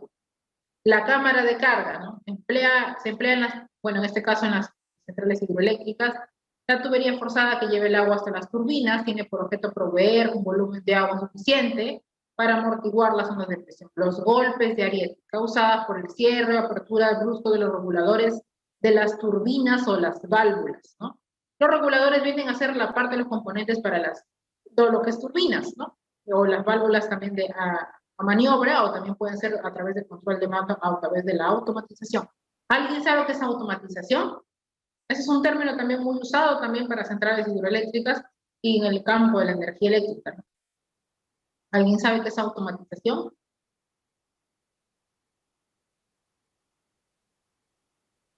La automatización tiene la capacidad de que uno pueda, digamos, ordenar, ¿no? A través de diferentes funciones, que un equipo desarrolle una función determinada a través de una sala de control de mando. En las centrales hidroeléctricas, en las grandes centrales hidroeléctricas, no estamos hablando de las micros ni las centrales de flujo rural, sino de las grandes centrales hidroeléctricas, las salas de mando tienen una función muy importante. ¿Por qué? Porque desde allí prácticamente del control de mando voy a direccionar qué, qué, qué equipos, o en este caso, qué compuertas se van a abrir, ¿no? Asimismo también cómo está el tema del volumen de agua en las cámaras de carga, si el desalenador está funcionando bien o no. Todo ya está automatizado a través de un control de mandos. Y por supuesto eso ya lo ven los ingenieros que están en esa área para poder, ¿no? Tener siempre un control eficiente, ¿no? De la partes de una central hidroeléctrica. Ahora la automatización se usa en mucho campo más allá de eso, bien en lo que es ya la robótica, en lo que es justamente los procesos industriales, ¿no? La automatización. Ah, muy bien. La automatización justamente. Sí, muy bien, acá dice el ingeniero Leche, dice, consiste en el uso de sistemas de software para crear instrucciones y procesos repetibles a fin de reemplazar o reducir la interacción humana. Sí, muy bien, sí, efectivamente. Esa es una definición, ¿no? Esa es una de ellas, ¿no?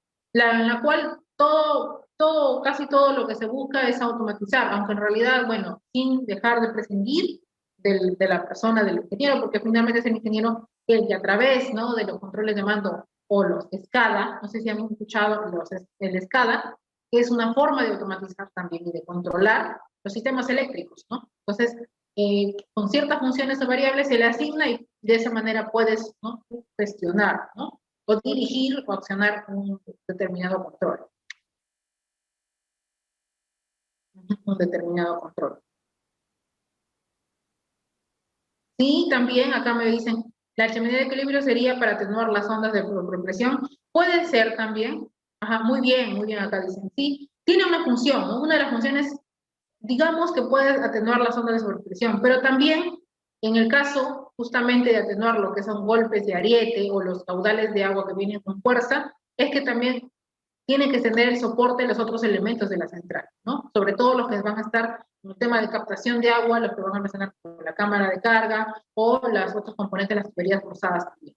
Acá dice es parecido a un SCADA, justamente de lo que yo justamente estaba hablando, ¿no? La automatización mediante la instrumentación. Sí, la instrumentación es un componente de la automatización, porque la instrumentación tiene por finalidad, ¿no? De que aprendas a través de los controles, ¿no? A sobrellevar un proceso. Pero la automatización es más que eso, abarca categoría de control ya, ¿no? De un software, y no solo el software, sino también de un control, de un tablero de control de máquinas. Está justamente en las casas de máquinas, ¿no? Pero en las grandes centrales eléctricas. Muy bien parecido a un estado. Muy bien, muy bien, muy bien. Ya. La cámara de carga es utilizada también como un reservorio de regulación diaria, por supuesto, ¿no? Para ello se proyecta un volumen que abastece los requerimientos del caudal durante el día y que pueden servir de reservorio diario de regulación. La cámara puede tener una planta en la forma rectangular o poligonal y solo le permite la topografía o sección del terreno. Muy bien. Acá vemos un ejemplo de una cámara de carga, ¿no? El golpe justamente hace rato que hablamos de los golpes de ariete, ¿no? Designa una máquina utilizada para derribar, ¿no? Las puertas de los golpes retirados.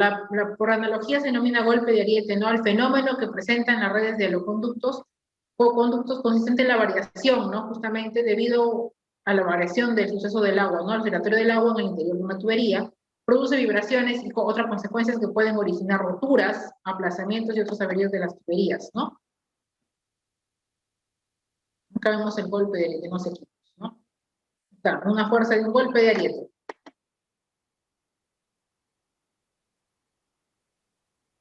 Esto es lo que podría ocurrir si es que no se tiene cuidado con ese tipo de cosas como el golpe de ariete, ¿no? La fuerza de la inercia del líquido en estado dinámico en la conducción tras el cierre de válvulas, ¿no? De las depresiones y presiones debidas al movimiento ondulatorio, justamente la pregunta que me hacía alguien, de la columna líquida hasta que se produzca el paro de toda la masa líquida, ¿no? Una central. Las depresiones o otras presiones empiezan a hacer un recierre máximo, ¿no? Quedando la conducción en un régimen estático, ¿no? Por la fuerza a veces de la caída del agua. Entonces, la descripción del golpe de ariete, ¿no? Se produce ante un paro brusco del fluido de agua, típico del cierre de una válvula. Justamente cuando este cierre y recierre es a través de maniobra. En cuanto a lo que se hablamos justamente del golpe de ariete, ¿no? Se producen las tuberías cuando se realizan operaciones rápidas en los equipos que abren, cierran o regulan el deslizamiento del agua, como son las válvulas, las compuertas, los anclajes, y la acción del golpe de ariete puede atenuarse, incluso impedirse si se toma lenta y progresivamente las válvulas, compuertas, etcétera, y principalmente a través del emplazamiento de chimeneas de equilibrio. El golpe de ariete tiene un fundamento en la teoría de la onda elástica, ¿no? Como ya indicábamos hace un momento, la cual implica el desplazamiento a una velocidad dada a las variaciones de presión a lo largo de una tubería, ¿no? La velocidad recibe el nombre de celeridad de la onda y se refiere a la velocidad del sonido dentro del sistema considerado. El valor de la longitud del conducto no influye, por supuesto, y los valores de las presiones originadas en un golpe de ariete son razón directa del cambio brusco de velocidad del líquido. Por supuesto, porque los golpes de ariete básicamente están asociados con los temas justamente de cuando el agua viene de manera rápida, ¿no? Viene de manera rápida, esta puede dañar las tuberías, ¿no? Frente a esto, si es que esta tarda justamente una onda tarda en desplazarse desde el origen de la perturbación hacia el extremo límite y regresa, ¿no? Hay golpes de ariete positivos y hay golpes de ariete negativos. El primero por sobrepresión y el segundo por presión respectivamente.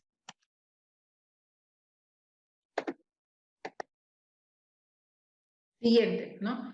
La chimenea de equilibrio. Debe estar situada en el trayecto de la tubería, lo más cerca posible a las turbinas, en toda instalación que esté constituida por una galería de presión y que termine en una tubería forzada que conduzca el agua a las turbinas y se construye al final de la galería una chimenea de equilibrio en un pozo vertical o inclinado abierto por la parte superior, ¿no? La chimenea de equilibrio tiene por objeto menguar el máximo en las consecuencias perjudiciales que originan los golpes de ariete, justamente, ¿no? Esa es la función de una chimenea de equilibrio. Además, se conocen justamente estas chimeneas de equilibrio como cámaras de presión, tanques de equilibrio o depósitos de compensación, ¿no? Su función primordial es menguar al máximo las consecuencias perjudiciales que originan los golpes de ariete. Muy bien, dice acá el ingeniero Rodríguez, está entre la toma y la central, justamente, ¿no? Muy bien. Se trata de los pozos de pisiométricos ubicados sobre los conductos, están unidos a estos por la parte inferior, y en estos pozos el nivel de agua oscila y según los valores de presión que existen en dichas conducciones.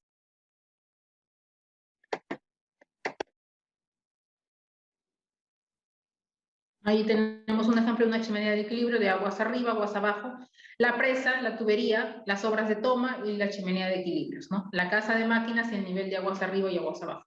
Se instala la chimenea de equilibrio a partir de la cual la conducción tiene un declive más pronunciado para ingresar finalmente a la casa de máquinas. La chimenea de equilibrio es un simple conducto vertical que asegura el cerrar de las válvulas de la central, que la energía cinética que tiene el agua en la conducción justamente se libera en el elemento como un aumento de nivel y se transforma en energía potencial, ¿no? Como vemos ahí algunos ejemplos. La instalación de las chimeneas de equilibrio suelen darse en el área de la unión de las galerías con las tuberías forzadas y en las cercanías de la unión de los tubos de aspiración con las galerías o túneles de desagüe de las máquinas, ¿no? Justamente. Ahí vemos un ejemplo de una toma de depósito de carga, la chimenea de equilibrio de aguas arriba, la galería de conducción, la tubería forzada, la central y el tubo de aspiración, la chimenea de equilibrio de aguas abajo. Las chimeneas de equilibrio cuentan con cámaras de expansión que se encargan de absorber las sobrepresiones que se producen en las columnas de agua que llenan los conductos. Las cámaras de expansión superiores se caracterizan por ser grandes depósitos o galerías, mientras que las inferiores, constituidas por galerías, se cierran a diferentes alturas sobre el pozo correspondiente. Estas chimeneas posibilitan la transformación de la energía cinética del agua en energía potencial. Existen en la práctica dos elementos fundamentales que son utilizados en los casos extremos para limitar las sobrepresiones, ¿no? Que ocurren en una tubería de una central hidroeléctrica ante un rechazo total de la carga, y son los denominados chimeneas de equilibrio y de válvulas de alivio. Bien, ahí tenemos un modelo, el modelo Johnson, ¿no? Cuya principal característica es su formación con un doble conducto concéntrico, ¿no? Está caracterizado por orificios de sección inferior del conducto principal. El efecto resultante es una amortiguación más rápida de las oscilaciones comparando el modelo simple del conducto, ¿no?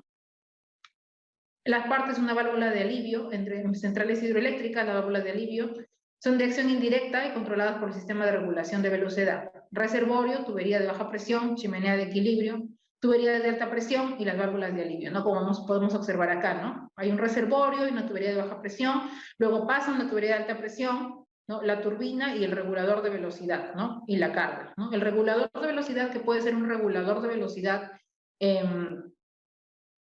mecánico, ¿no? Oleomecánico, y muchas veces algunos reguladores de velocidad son electrónicos. Casi ahora en el campo de la energía eléctrica se ve todo lo que es variadores de velocidad, reguladores de velocidad que están asociados con máquinas eléctricas, ¿no?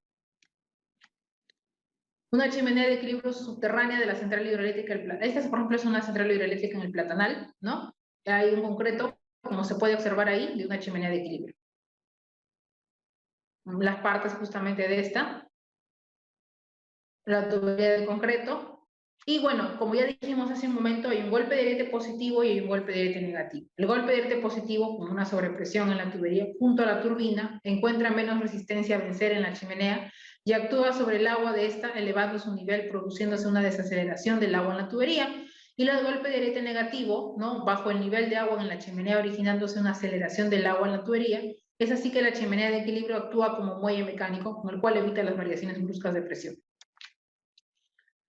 También, dentro de una central eléctrica están los órganos de obturación, las válvulas que deslizan para abrir y cerrar el paso del agua por los conductos forzados según el empleo de estos destinados a las válvulas, que estas pueden ser, ¿no? Válvulas de seccionamiento, cuya misión es cerrar el paso del agua hacia las turbinas, cuando sea necesario, y las válvulas de seguridad, que deben obturar el conducto no solamente cuando el caudal sobrepase el absorbido por la turbina, sino también el embalsamiento de la misma. Estas válvulas están provistas, así siempre nos indica, de dispositivos automáticos de cierre. Justamente por eso acá se hablan de los conceptos de cierre y recierre, ¿no? De una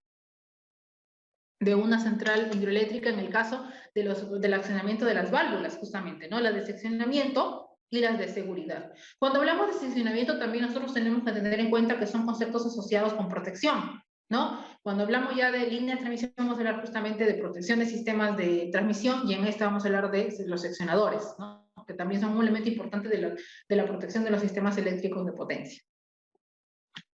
Acá hay una gráfica de una tubería de presión, ¿no? La tubería de aireación, válvulas de seguridad, el bypass, las válvulas de vaciado, el anclaje, ¿no? Los apoyos, las juntas de dilatación, el manómetro, como vemos acá, la válvula de operación esférica y la válvula de vaciado. Bien. Bueno, según el discurrir del agua, tenemos también las centrales de pasado afluentes, ¿no? Centrales que utilizan el agua mientras esta fluye normalmente por el cauce del río. El caudal suministrado varía dependiendo de las estaciones del año. Avenidas, ¿no? ¿Qué cosa es una avenida? Cuando las precipitaciones son abundantes. Estas centrales producen su máxima potencia y el agua excedente sigue su curso. Las de estiaje, ¿no? En la temporada de aguas bajas, la potencia desarrollada disminuye normalmente en función del caudal. Estas centrales no cuentan con ninguna clase de dispositivos de almacenamiento de agua. Las centrales de agua fluyente, ¿no? Llamadas también de agua corriente o de agua fluyente, se construyen en los lugares en los que la energía hidráulica debe estar utilizada en el instante en el que se dispone de ella, ¿no? Para accionar a las turbinas hidráulicas, ¿no? Para el accionamiento justamente de las turbinas hidráulicas. Allí hay una imagen de una presa, la central agua turbinada y el agua excedente, como vemos aquí. En este caso, los principales elementos de las instalaciones eléctricas, que ya se mencionó anteriormente, las centrales de agua embalsada o de regulación, que al poder embalsar, ¿no?, el agua durante determinados espacios de tiempo, prestan un gran servicio de situaciones de bajos caudales, regulándose estos convenientemente para la producción de energía eléctrica según la demanda, ¿no? Centrales de regulación con derivación de agua, en estas se puede conducir el agua embalsada mediante un canal o una galería de pendiente muy pequeña, hacia una caída de nivel apropiada para el aprovechamiento de la energía hidráulica. Hay una imagen ahí de una central o filo de agua, ¿no? Pero ¿cuál sería la desventaja, consideran ustedes, estimados alumnos, si alguien construye una central al filo del agua, o sea, cerca a un río? ¿Qué situación podría ocurrir si yo, bueno, decido construir una central cerca, ¿no? A la toma de un río, ¿no? Al caudal de un río cerca, ¿no? Cerquísima, al filo prácticamente. ¿Qué podría ocurrir? ¿Nada? O algo podría suscitarse, algún fenómeno podría suscitarse. A ver, acá hay un comentario. A ver, dice.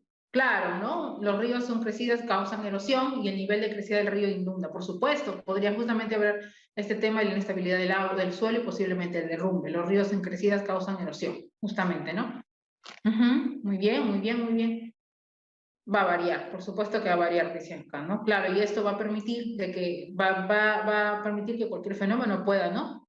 Claro, por supuesto, los ríos tienen un caudal variable. Acá dice, esto dice el alumno Ramírez. Muy bien, exactamente, ¿no? Si alguien construye el filo, viene un huaico o viene con fuerza, ¿no? Y prácticamente, ¿no? Por supuesto, va a vulnerar la central. Por eso no es muy conveniente en realidad, ¿eh? Por muy distinto de que si puedas captar fácilmente el agua, no es muy conveniente que se realice esto, ¿no? Al filo del río no, al filo del agua no.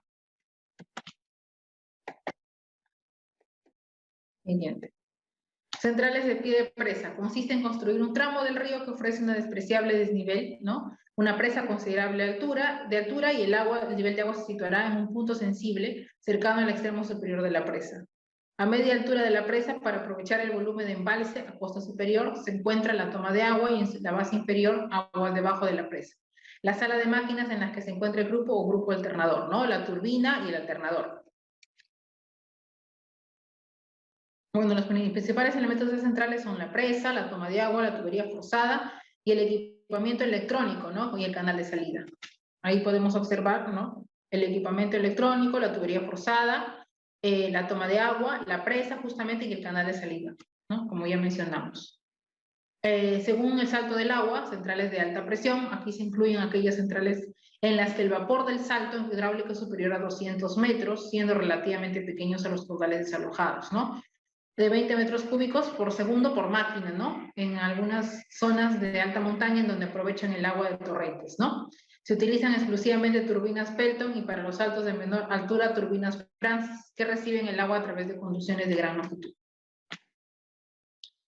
Las centrales de media presión se consideran como tales las que disponen de saltos hidráulicos comprendidas entre 200 y 20 metros aproximadamente, desaguando caudales hasta 200 metros cúbicos por segundo por cada turbina, ¿no? Las turbinas utilizadas son de tipo Francis, medianas y rápidas, ¿no? Pudiendo tratarse también de turbinas Pelton, ¿no? Para hacer saltos de mayor altura dentro de los márgenes establecidos, ¿no? Centrales de baja presión se incluyen las que están sentadas en valles amplios de baja montaña, ¿no? El salto hidráulico es inferior a 20 metros, estando ampliada cada máquina por caudales que puedan superar los 300 metros. Para esas alturas y caudales resulta apropiada la instalación justamente de turbinas Francis extra rápidas y de turbinas Kaplan. Y acá miren, hablamos justamente de la clasificación de la central hidroeléctrica, ¿no?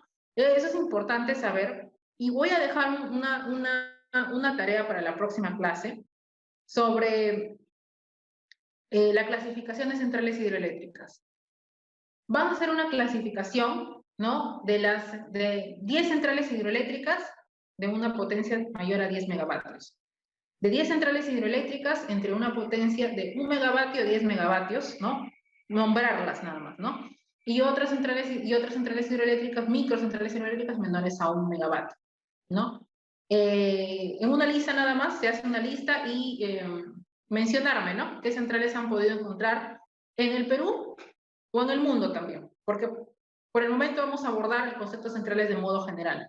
Porque si solo nos centramos en el país, puede que encontremos hasta un tope máximo que sería la del Mantaro, ¿no? Pero si vamos a investigar a nivel mundial, hay muchas centrales hidroeléctricas. Está la de Itaipú, ¿no? Hay la central hidroeléctrica famosa que existe, ¿no? En Brasil, ¿no? Y así muchas más. También está la de Honduras, ¿no? Que tiene una gran central hidroeléctrica y así. Entonces, son 10 centrales hidroeléctricas, ¿no? Por cada clasificación. Las 10 mayores a 10 megavatios o que sean grandes centrales hidroeléctricas, con su nombre técnico, ¿no? El nombre técnico de cada una de ellas. ¿Está comprendido el trabajo de alguna consulta? Eso equivale a un porcentaje de la nota.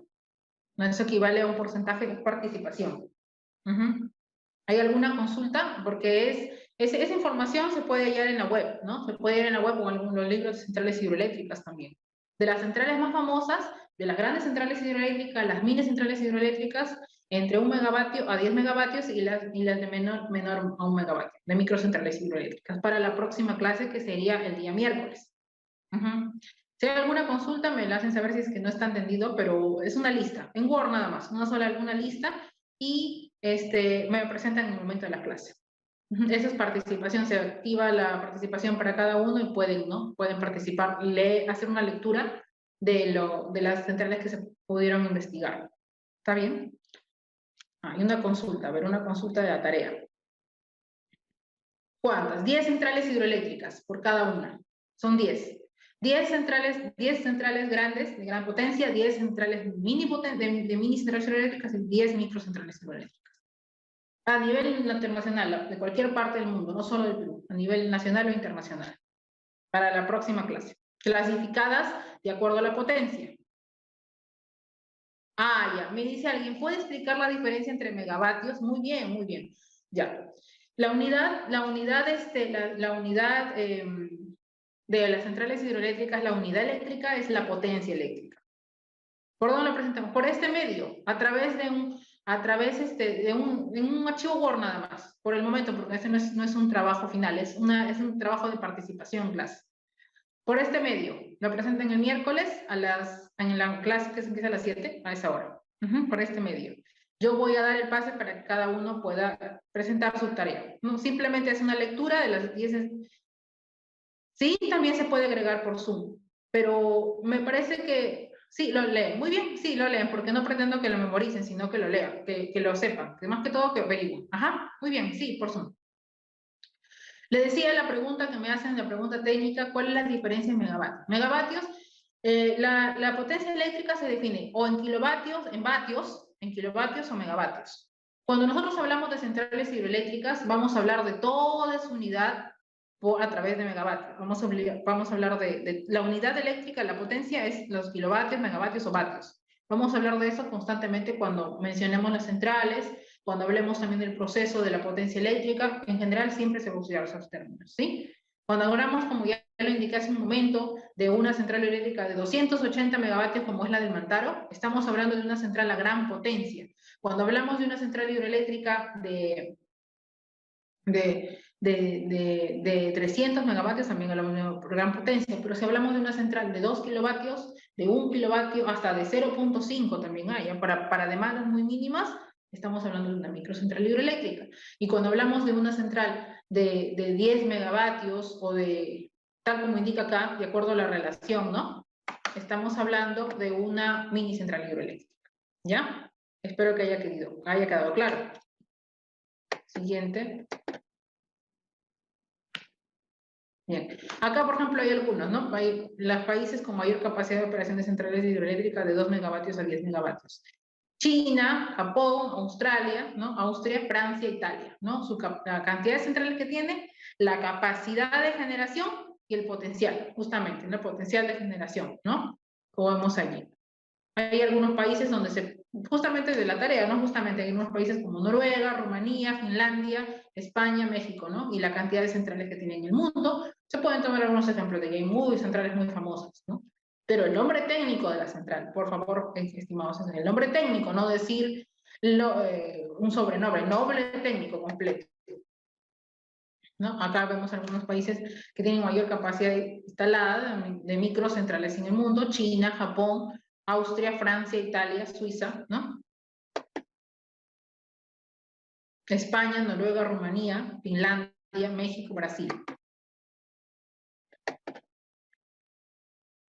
Acá tenemos algunos proyectos de generación. Ahí está, por ejemplo, la central hidroeléctrica El Cajón de 300 megavatios en Honduras, la central hidroeléctrica El Río Blanco a 5.0 megavatios en Honduras. Hay un ejemplo, este es un proyecto en Ancash, la central Quitaraxa en Ancash. Acá tenemos un embalse,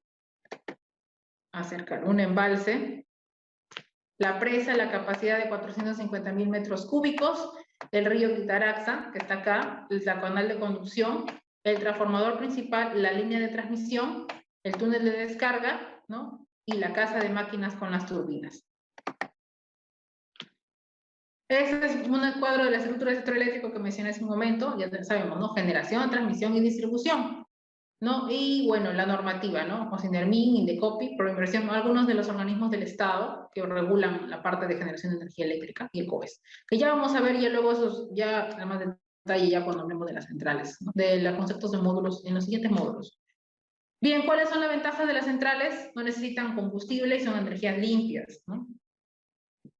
Los embalses pueden tener otras utilidades, el regadío con mayor protección con las inundaciones o suministrar aguas en las poblaciones próximas. Fáciles de operar, las turbinas hidráulicas son de fácil control y tienen un costo de mantenimiento reducido y tienen también costos de explotación y mantenimientos bajos. El tiempo de construcción es en general más largo que el de cualquier otro tipo de centrales. Esa es una de las ventajas. Muchas veces, aunque si son microcentrales, es mucho más rápido, ¿no? El tiempo de construcción. La generación de energía eléctrica, como ya lo dijimos, es variable porque está asociada con las condiciones meteorológicas. Y los altos costos de inversión también, ¿no? Los altos costos de inversión